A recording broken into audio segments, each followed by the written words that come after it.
The conclusion that you can see that this all comes to is that you can expect that if somebody is terrified of radiation and they believe they've been exposed to it, that their physiological response from the stress is that they're going to have higher disease rates. It's a nocebo effect is what it's called. It's the opposite of a placebo. The Rational View is a weekly series hosted by me, Dr. Alan Scott, providing a rational, evidence-based perspective on important societal issues. Produced by Soapbox Media. The world needs evidence-based public policy now more than ever. Making the right decisions should not be partisan politics. Please help spread The Rational View by going to patron.podbean.com/The Rational View. Together, we can make a better future. Hello and welcome to another episode of The Rational View. I'm your host, Dr. Al Scott. Thanks for coming and listening to me today. I'm going to be chatting with a nuclear energy influencer, a real technical guy who knows a lot about nuclear waste, nuclear energy, and nuclear health effects. And he's just published a paper on how the low dose rate exposures cancer levels have been overestimated due to the radiophobia, the fear of radiation causes cancer in people that have been exposed to extremely low doses, much more than the radiation. So stay tuned. I hope you enjoy it. Please press like on your podcast app if you enjoy this sort of thing. And thanks for listening. Dr. Robert Hayes is an associate professor of nuclear engineering at North Carolina State University. He holds a joint faculty appointment with Savannah River National Laboratory and serves as an associate editor for the journal Radiation Physics and Chemistry. Dr. Hayes is a licensed professional engineer in nuclear engineering, a certified health physicist through the American Board of Health Physics, and a fellow of both the Health Physics Society and the American Physical Society. He has extensive experience in federal radiological emergency response, having served over a decade at the Waste Isolation Pilot Plant for the geological disposal of transuranic waste. Currently, Dr. Hayes is an advisor to the DOE-NNSA Advisory Committee on Nuclear Security and serves on the National Council of Examiners for Engineering and Surveying Committee responsible for nuclear engineering licensure. In addition to his academic and research contributions, he's actively engaged in public communication on radiological risk, particularly in the realm of nuclear waste management. Dr. Hayes, welcome to The Rational View. Thanks for having me. So you've been, I encountered your work as an active advocate online for nuclear power, and you're doing small videos to counter radiophobia. What got you into this? Why did you decide to start doing that? Well, it started because when I came from industry over to academia, one of the things I did here at NC State was I put together some health physics programs, specifically a graduate certificate in health physics and an undergraduate minor in health physics. And that's part of our nuclear engineering department. Now, in so doing, because I'm the only faculty member that's dedicated to health physics, I had to do some double dipping. Specifically, some of the classes that are required for the minor, you can also get for the graduate certificate. But the way that I do that is to get it for the minor, you have to take it as a senior. It's only offered as a senior level course. But for the graduate certificate, the courses are offered as a first-year master's student. And the only difference between the courses, it's the senior course or the first-year master's course, is that if you take it as a master's student, you have to do a research project. That's the only difference. In order to make sure that the research project was incredibly difficult, I also required that the students had to pick one of the 10 grand challenges that were called out by the American Nuclear Society. The idea being that they should be able to identify how their graduate research was folded into one of these 10 grand challenges, how this is going to support the nation and make people's lives better. So that made sense to me. Plus, it had to be really difficult, right? You can't do something easy. Sure. And I didn't expect this, but over half the students picked the number one grand challenge, the hardest thing, what the American Nuclear Society had identified as being the hardest thing to do for nuclear energy, and that was public communication. And so, I mean, who would have thought they'd all, so many of them would pick the hardest thing, right? I didn't expect that. but there are some really brilliant students. And over the years, they started to consistently have a common theme, and that was you had to go onto social media. Sure. Basically, if you're not talking where people are listening, you may as well sit in a closet. And they did some really great work. They showed how the information deficit model isn't working, shouldn't work, wouldn't work, and why you had to do this, why you had to have somebody that would do that would go out on the social media. What do you mean by the information deficit model? Sorry? What do you mean by the information deficit model? The information deficit model is that if you tell somebody a fact, they're going to change their opinion. That's the information deficit model. That you just give them the correct information and they will update their narrative accordingly. The psychologist and the sociologist and the social biologist all said, well, that's not how we think. That's not how we work. Mm-hmm. I can go into that later because, my students, and I have actually now since then done a lot of research in this because it's how you address that number one grand challenge. But they're all young, right? These are graduate students. And so I'd approach them. So when are you going to do this? And without fail, every one of them said, not me. This is the right way to do it. This is what needs to be done. I did the research to prove that that's the case, but I'm not somebody that's going to go out on social media and start addressing the miscommunication that's taken place, all of the misinformation that's out there. Why do you think that is? Well, because of they still suffer from imposter syndrome. They feel that that they don't have the credibility, even though they're graduate students in one of the most difficult nuclear engineering programs probably on the entire planet, and they're all doing successfully at it. They're young, and so they don't see themselves as having that ability to have people listen to them.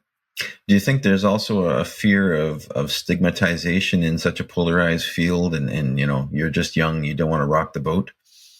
That's possible. That's I don't recall any of them saying that, but that's entirely credible.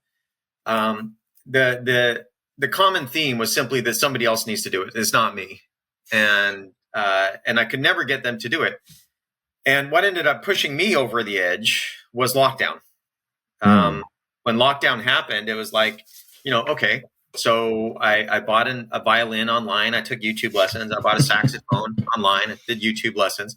But there's only so much you can do trying to learn a new instrument. And my son, he's the one that finally pushed me over the edge and told me I need to go onto TikTok because that's what, at the time, this was 5 years ago, that's what was really exploding.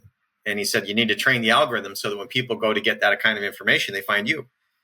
And so that's when I started doing TikTok videos, and I also do videos that they also go on LinkedIn and YouTube and so forth. But that's what it was. It was the students that I thought should be doing it, not doing it, that caused me to eventually give in and say, fine, if they're not going to do it, I need to, because apparently nobody is going to. Right. Okay. Well, good on you for stepping up and fulfilling your students' research goals. I think you've been, very successful. I've seen a lot of your videos, and you're doing a great job out there, stumping for nuclear power and against radiophobia.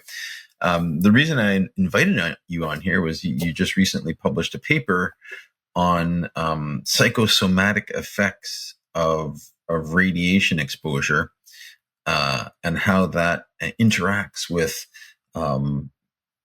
cancers and things, and perhaps even skews the results of tests of you have these populations that have been exposed to radiation from, say, Chernobyl or 3 Mile Island, and is there some sort of a confounding influence that we haven't taken account of? And I thought it was a brilliant paper. So could you give us the thesis of this paper to the listeners, because it's really good?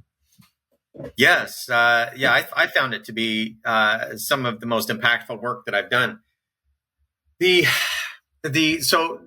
background is that if you go back to biology or physiology or medicine, you find out that the literature is quite clear that if a biological organism, including us, is subjected to long-term extreme stress or fear or depression, the cancer rates just go up.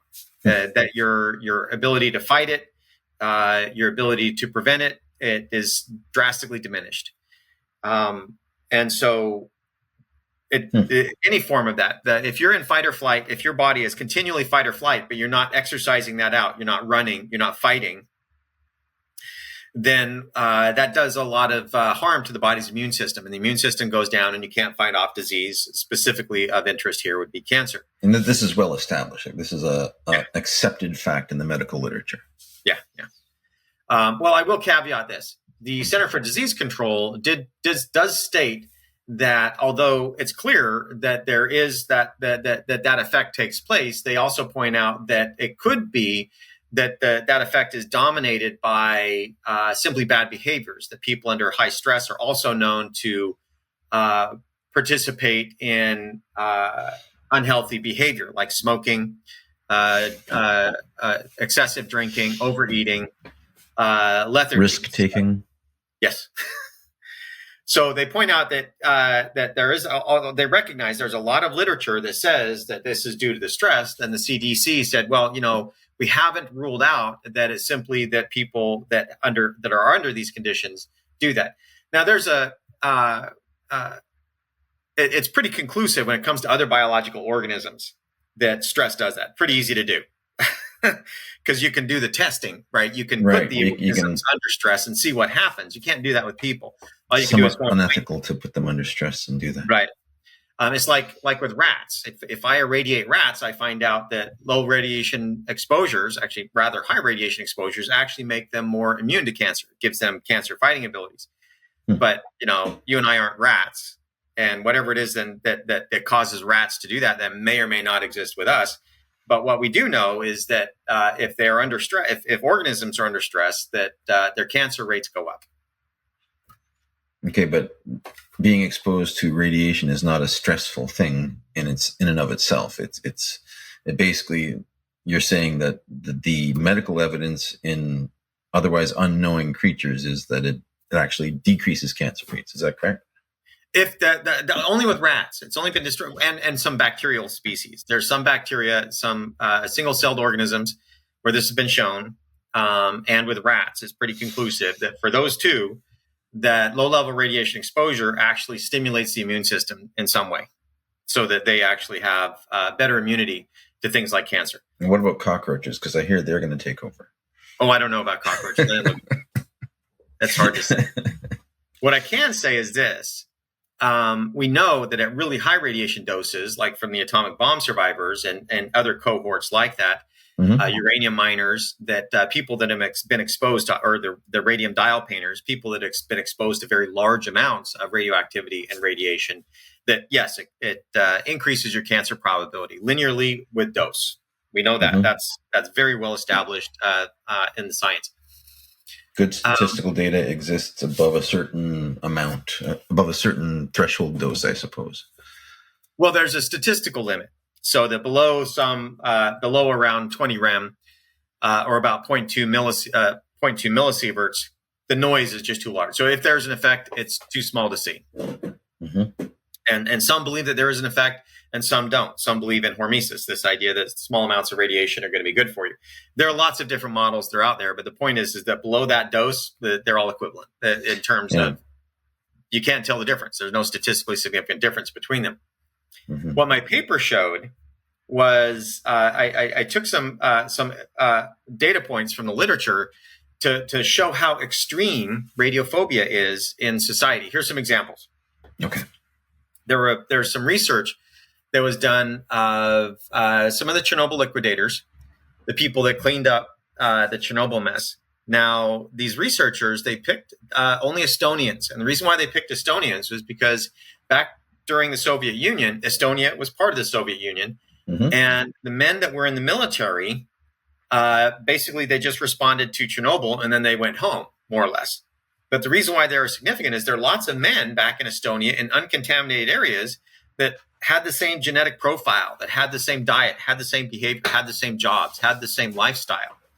And so you had basically an ideal cohort of unexposed Estonians and exposed Estonians. No Chernobyl fallout versus actually responding to Chernobyl. And they did two studies. The first one was published about 10 years ago where they didn't find any statistically significant difference in cancer rates. they did find some massive changes, but nothing in cancer that first day. They just published another one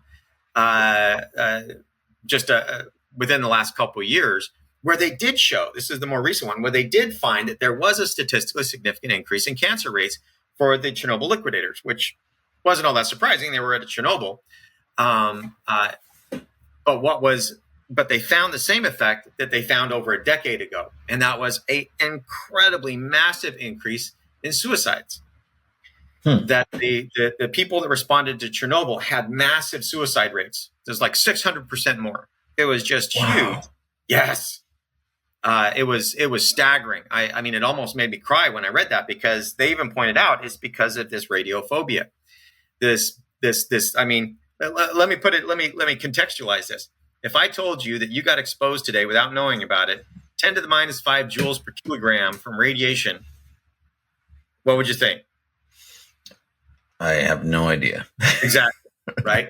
Or what you might not, I might also say something similar. What if I told you you got exposed to just about 1 milligram of radiation dose? Same thing.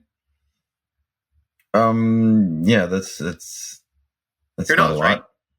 Oh, it's not a lot. Most people don't, right? They're the same thing. It's about 10 to the minus 5 joules per kilogram of gamma ray dose is about a milligram. Okay. But most people don't know that. It's like gobbledygook. It's just a bunch of humbo jumbo. And it's about on the order of a half annual exposure, or no, 1 milligram. It's about the average daily dose that you get as a U.S. citizen. Average daily dose. Okay. Average daily dose, about a milligram, just under a milligram. Yeah, the average annual dose is 310 milligrams, so it's almost 1 milligram per day, which is that 10 to the minus 5 joules. I work with space electronics, so I usually use in rads. There's so many units out there; it's very confusing. And gamma dose are the same. Rads and REM are the same for gamma and beta. Okay. That you have some other tissue weighting factors and radiation weighting factors for alpha, depending on where it's at, or neutron, and so forth. But the point is that the Chernobyl liquidators, they didn't have this kind of education about radiological risk. Mm-hmm. So so if they got arthritis, how do you know Chernobyl didn't cause it? If they had hearing issues, how do you know Chernobyl didn't cause it? If they had tooth decay, how do you know it wasn't Chernobyl? If any kind of normal medical effect that occurs to everybody, if you've been exposed to Chernobyl, how do you know it wasn't Chernobyl? That Chernobyl didn't make it more automatically want to blame it on that, don't you? Exactly. And so every time something happens, it's a self-fulfilling prophecy showing that you have no hope, that things are just going to always be horrible and get worse. Mm-hmm. And so that fear of radiation caused this huge spike in radiation fear response that caused them to literally kill themselves at such a high rate. And that shows how visceral that fear is, not knowing what your exposure was. And the reason why I actually brought up that 1 milligram number is because that's the average dose that the members of the public around 3 Mile Island got from the entire release, 1 milligram, right? And how scary was that? How scary is that? How terrified are people still of that? Right? So that shows you just how tangible that fear is in society. And so when you recognize that the fear is that substantial, it's that egregious, but then you look at scenarios where people didn't know that they were exposed. They weren't aware that they got doses. There was a number of apartment complexes in Taiwan that had contaminated rebar, where the members got rather large doses, but no health effects. Yeah, I remember looking at that. It's very significant compared to safety, like exceeding safety standards, right? Oh, by a long shot. And then there's a place in Iran, Ramsar, Iran, where the average member of the public gets double the legal limit for radiation work in the United States at the threshold. So the threshold, and there have only been a couple of journal papers that have claimed this, but they claim that you can get cancer incidence as low as 10 rem for children, radiotherapy children, at 10 rem, one shot. Well, the members of Ramsar Iran, they get 10 rem per year, and they have no increases in cancer rates. But this is just normal. This is just monazite sand in the ground, this radioactive sand, this natural. And so to them, that's just their home. That's where they've always lived.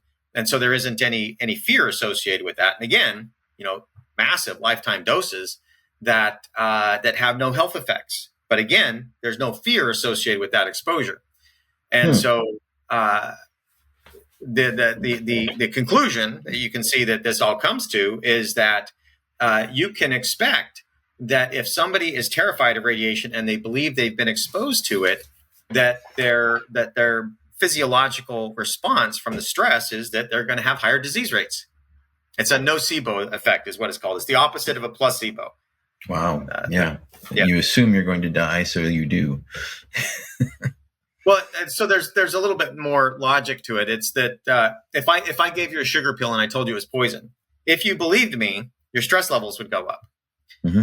And if your stress levels go up, you might attribute that to the poison, the sugar pill. And so if you think that you're getting an actual reaction to the poison, then that can cause the stress to get worse. Sure. And so that's the nocebo effect. It's just the opposite of a placebo.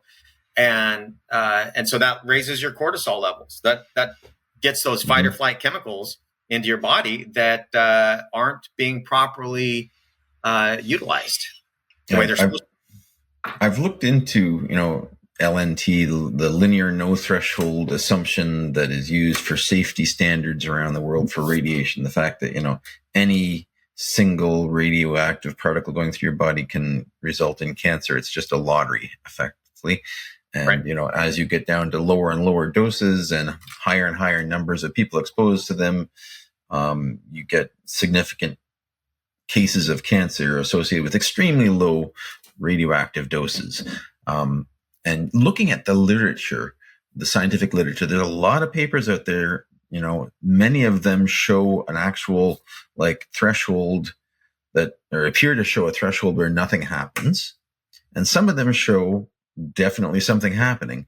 And if you were to try to summarize literature, you would say it's inconclusive. There are contradictory papers, and your paper, I think, it bringing up a crucial additional term that hasn't been, a confounder that hasn't been taken account of, I think is very important. And, do you have plans to use this now to go back through some of the published data and see if you can, tease out something more quantitative on this? Or do you think you've basically just explained away the entire low energy or low dose rate cancer phenomenon?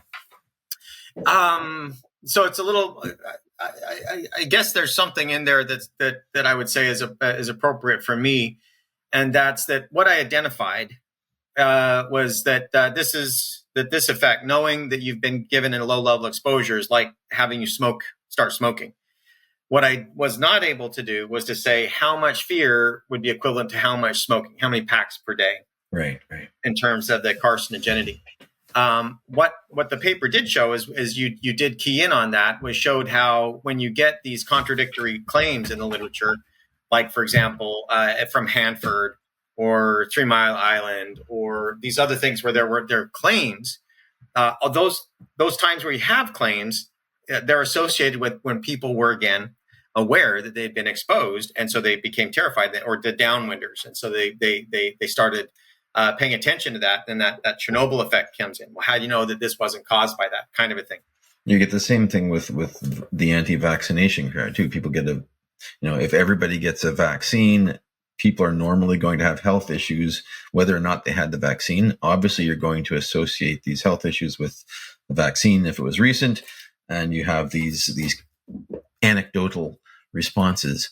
But yeah, I really think this is helping. This helps to explain the discrepancy and then some of the contradictions in the literature. I think, I've always, I've been somewhat on the fence between hormesis and LNT. You can't say anything is settled in the literature at this point. There are lots of good reasons to believe one or the other. But I think this is definitely something that needs to be applied to those people that know they're being tested for Chernobyl or atomic bomb survivor, right? That should be affecting them. Yeah, absolutely. So the paper basically it's saying that if you're not taking this into account, That's like looking at cohorts of people that have been exposed to radiation and not taking into consideration smoking, right? So if you were to look at one group of people that have a lot more smokers and another group of people that have a lot less smokers, and then you look at lung cancer rates, if you don't take into consideration the lung smoking, you're not going to get the right answer. I mean, you're not. And it's the same concept. If you don't take that into consideration, you're not going to get the right answer. You're going to get to something else, because if they know that they've been exposed, then the amount of fear is going to determine what their extra likelihood is because of that additional stress. And this is, and I'm not saying that LNT is wrong, but I will say that LNT is the source of that fear. LNT could be the gospel truth. We can't prove that statistically at the moment, but that's where the source of the fear comes in. Is that it comes back to that thing that I said earlier. What is 10 to the minus 5 joules per kilogram? You just got exposed to it yesterday. Should you be concerned? Well, I don't know. Your default would probably be, I suppose I should be. It's radiation. I don't know how much it was. Doesn't this stuff cause cancer? I guess I should be. I should be concerned. And if I'm getting that every day, shouldn't I be terrified? I don't know. Maybe. Yeah, I mean, and you see, very trusted organizations and the radon people saying that this is the largest cause of lung cancer deaths in the world, with no evidence to back it up, as far as I'm aware. Like, I've looked into the radiation dosimetry data, and it's not clear to me that there's a smoking gun there. Yeah, that would be LNT. If you assume LNT, then they would be correct. And it's a viable model. It's just not proven. It's just one model that fits the data. Hormesis fits the data just as well, as would linear width threshold. There are a number of models that all fit the data, but the point is that down below about that 0.2 millisieverts, or the 20 rem, they're all equivalent. There's the uncertainties there are too large for you to say that there's anything at all other than whichever model you prefer. If you want the scariest one, go with LNT. If you want the least risk one, the one that's the least scary, then it would be hormesis. And then there are models in between. And they're all basically in the running in terms of the statistical uncertainties. It's just, what political message you're trying to get across, which one you quote, I think, when you're looking at various things. I know UNSCEAR, for example, the UN Scientific Committee on Effects of Atomic Radiation, talking about Chernobyl, basically said, like, there is no evidence for increased solid cancers. We shouldn't be talking about the impacts of small doses on large populations. You can't say anything is happening. And, we've seen nothing is happening, and we can't say anything will happen. Not only is it not helpful, it is known to be harmful. Like what happened with Fukushima, right? The only public harm was in a panicked evacuation. They were so afraid of an exposure that would not have produced a measurable medical effect that they risked and lost their lives to avoid something that would not have had a measurable medical effect. I mean, that kind of also, it's the same thing with the Chernobyl. That shows you the level of fear. TMI, right? The 1 millirem.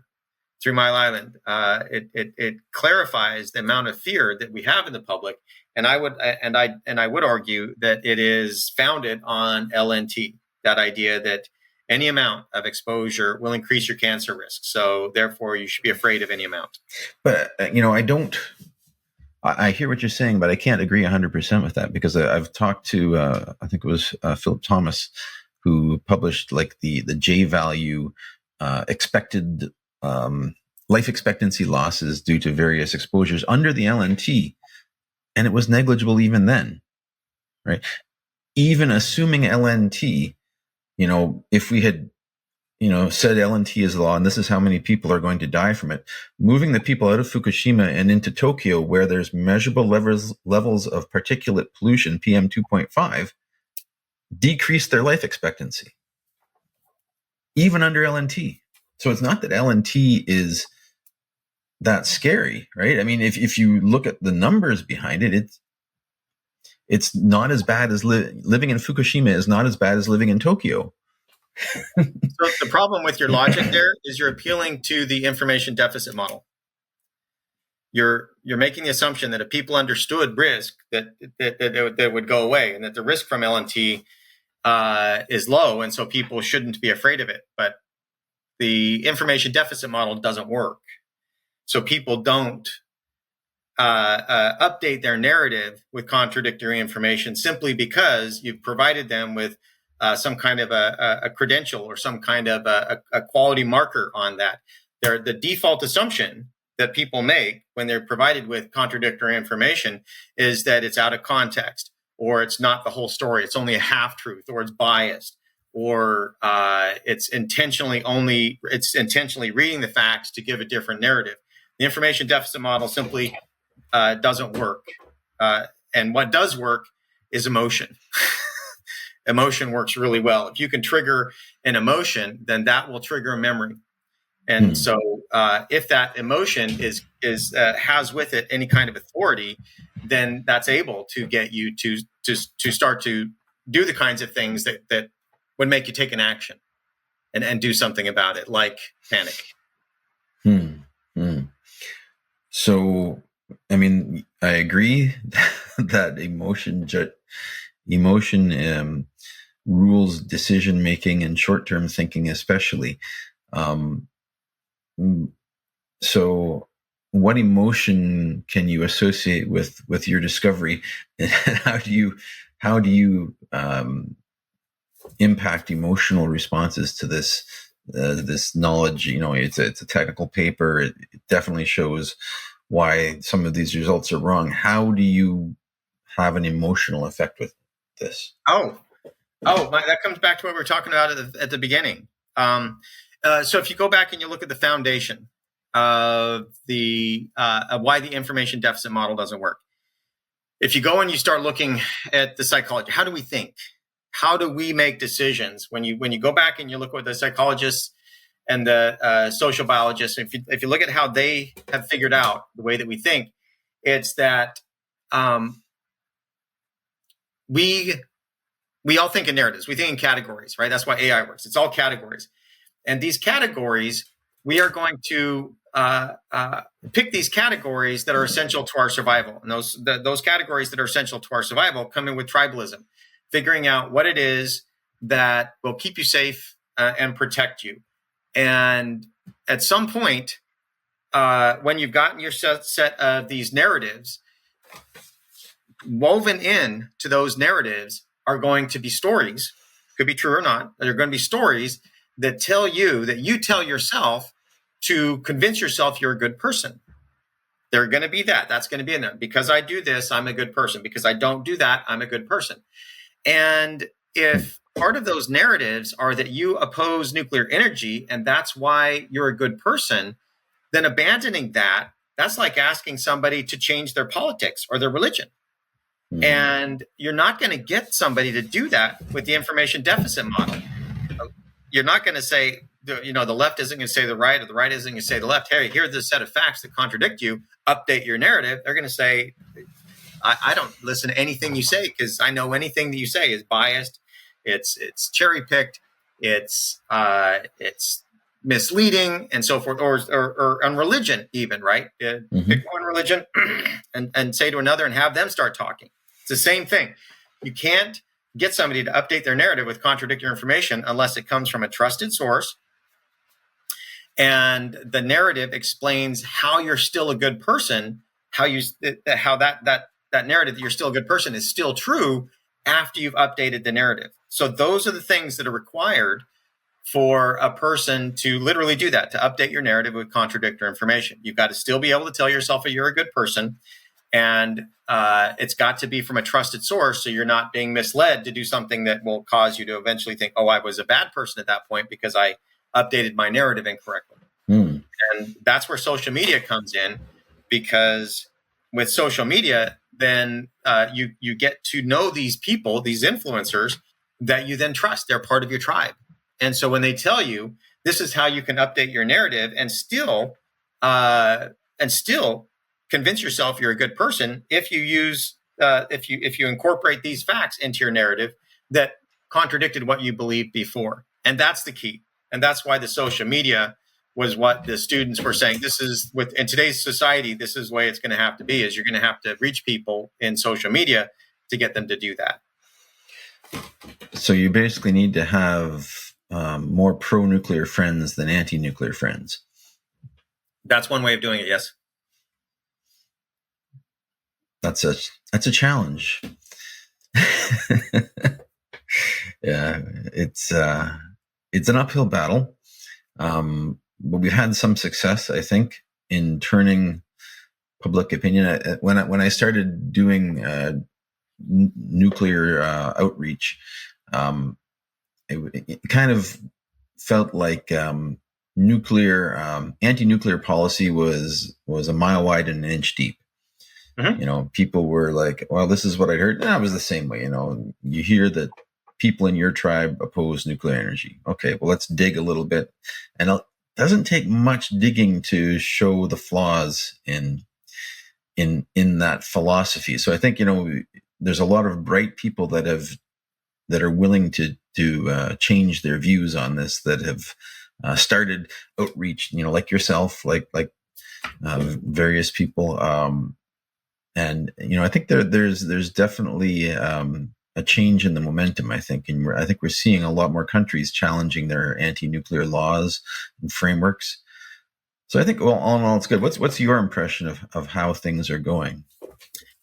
Well, in 2020, I think is where the real path started to diverge. And in 2020, the Democratic National Party removed being anti-nuclear from their party platform, and they put in that they do promote advanced nuclear. So they never removed, or they never said that they endorsed the modern nuclear fleet because they had opposed it for so many decades. But they do now state that they do advocate for advanced nuclear. So these things that are passive, walk away safe. So as a result, any new nuclear build, as long as it's advanced nuclear, by their party platform, they will support it. So if you have both major political parties promoting any new nuclear that's advanced nuclear, so these new Gen 4 stuff, which is basically what everybody wants to build, unless you're going to be doing the AP1000s, all of the rest of them, these small modular reactors, they're all Gen 4, the passive, walk-away safe. So both political parties officially support it now. And so that was, I think, the real trigger, is that if you wanted to oppose new nuclear, then you're going against both political parties. So unless you're going to be like something outside, like, say, constitutionalist or libertarian or whatever other political party, your political party, which is the overwhelming majority of American citizens, your political party officially endorses these new nuclear builds in terms of having advanced nuclear. I mean, that's a good small step, but I'm also worried that these things are going to be more expensive because they're first of a kind than the things that people are saying are too expensive. Mm-hmm. And, just by scale factor alone, they're going to be more expensive, and they're going to stay more expensive in most cases. I had an interview with Joe Rome not long ago, who's kind of anti-nuclear environmentalist, and he had put out a white paper against SMRs, and it's like, well, I can't really disagree with what you're saying. Yes, they're going to be expensive, and probably the economies of scale that we're hoping to get need a lot of them to happen before you're going to see any improvements in that. And if you start out being, twice as expensive as existing nuclear, are you going to get to that point? I think it's a challenge. We need to work on getting the large nuclear stuff back going if we want to have an impact on carbon mitigation. I think. I don't know how to get there. Well, let me give you a counterpoint. Let's say that we decided that the environmental impacts from hydro are too much. We want to minimize those. And so now we want to have hydroelectric dams that will allow fish to go through, so we're not messing with the estuary, and that will allow the sediment to redistribute so that there aren't any methane emissions. You have far less methane emissions from decaying matter on the bottom of the lake, and you don't mess up the estuary. That hydroelectric dam is going to cost a lot more. It's going to have a smaller environmental impact, but it's going to cost a lot more. And theoretically, if we started doing those, a lot of them, eventually the cost would come down. But every single one of them, even though it had a smaller environmental impact than the already small environmental impact that hydro has, the initial cost is going to be large. That's the way hydro is. It's like nuclear in that sense. In order to get the benefits of hydro, there's a massive upfront initial cost, just like with nuclear. And then you basically just got maintenance after that for the most part. And nuclear is like that because the fuel, it's a very small fraction. It's like 5% of the total cost is fuel.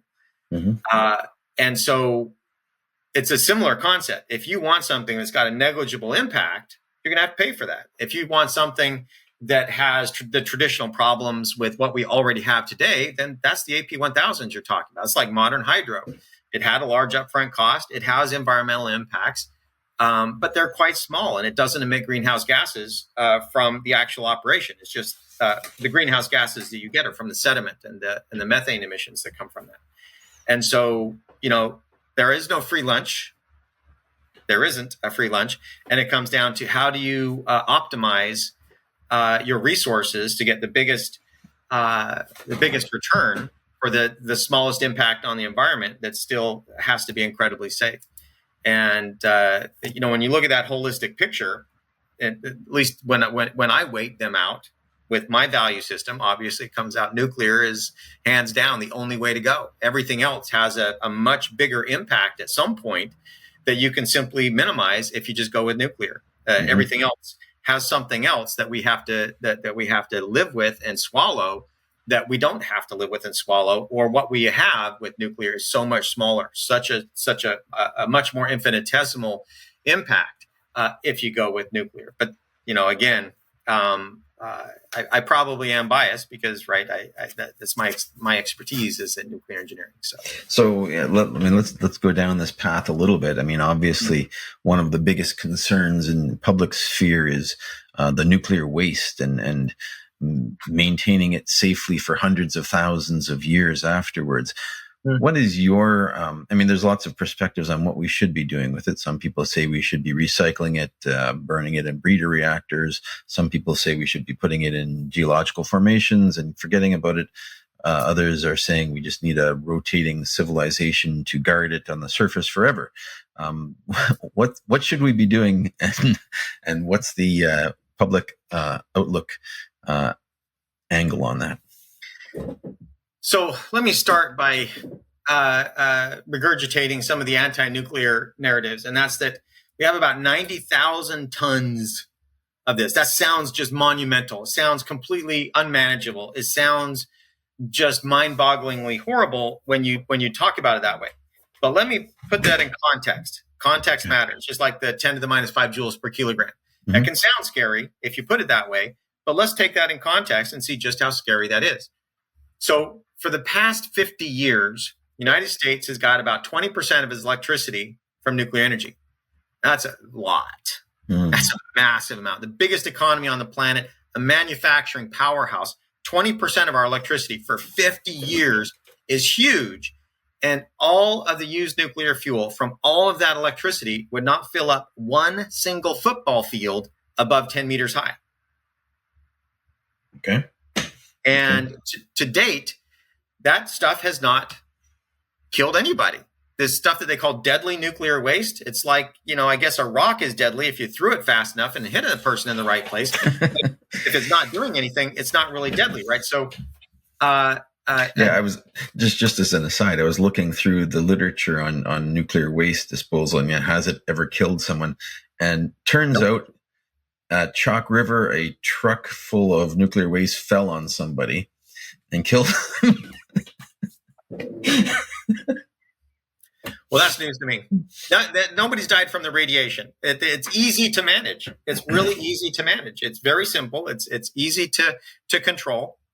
It's and that doesn't mean that somebody is able to update their narrative with contradictory information just because it's true, because they're going to assume that it's out of context, that it's not a reliable source, that you can update your narrative from this source. And so I would argue that we should recycle. If we just took that 90,000 tons, we would get roughly about 20 times the amount of electricity that we've already got out of it. Yeah. And if we were to use breeder reactors, there's about 10 times that much material in depleted uranium that we could then fold in. So we increase that by a factor of 10, and that's without ever turning another shovel, not ever digging it up any more uranium ever. And uranium, right now, uranium is more abundant than tin. A lot of people like to say we're going to run out, which is asinine, in my opinion. It's like saying we're going to run out of tin for renewables. Tin is actually rather abundant. So is uranium, and thorium is 3 times more abundant than that. You got to make a lot of assumptions to say that we're going to run out. If you use those same assumptions, we'd run out of tin or any other metal or material.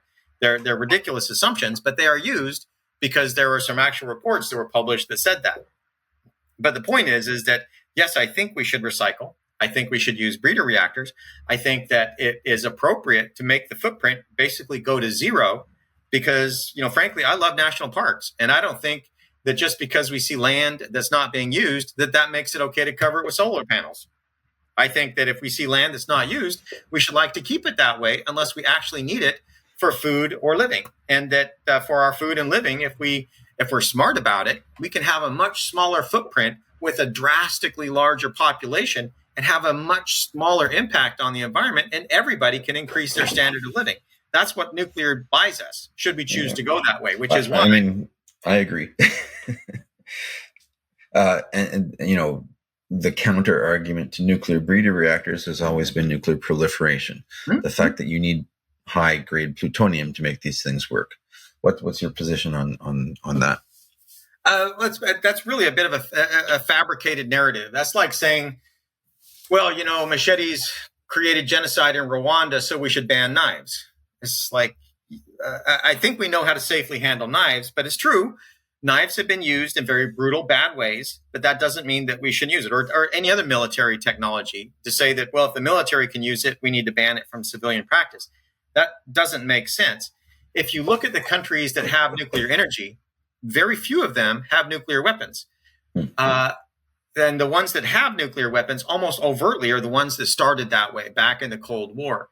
The only ones that have actually come out with nuclear weapons since then, like specifically focusing on the big ones, like, for example, North Korea, it doesn't have nuclear energy. It didn't have civil nuclear energy in order to come up with its weapons program. And the only other ones that did after that were India and Pakistan that developed their own. And that was because of their military tensions, because India decided to break out and do that. Mm-hmm. And it wasn't because they were recycling. It wasn't because they were reprocessing fuel and recycling it for civilian nuclear reactors. It's because they chose to do that on their own. And so because Pakistan was their rival, they felt that, that they had to counter, they had to protect themselves against India's overwhelming power, like what happened with Russia and the United States at the very beginning. Sure. And so it's an easy narrative to say. If you wanted to ban knives, you could come up with a lot of stories to do that, or any other technology that the military uses. You could come up with stories to do that. But the evidence doesn't support that we can't safely handle these things in a way that would contradict that narrative that civil applications are appropriate and just, and they don't, and that the military has used technology doesn't justify taking it away from the civilian sphere. Yeah, no, I definitely agree, and I think it's almost a panacea if you start thinking about the unlimited power available from breeder reactors, and you're using up nuclear waste. What better source of energy could you potentially have?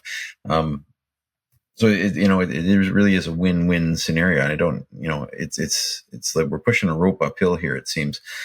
So thank you so much for the work you do in trying to break through this bottleneck of opposition, and become an advocate for nuclear power. Is there anything else you want to, any last points you'd like to make? Anything that you think you'd like to share with the listeners before we log off? I suppose it would be that if you were to look at all of the benefits promised by fusion, we literally could have that today with fission if we chose to do it.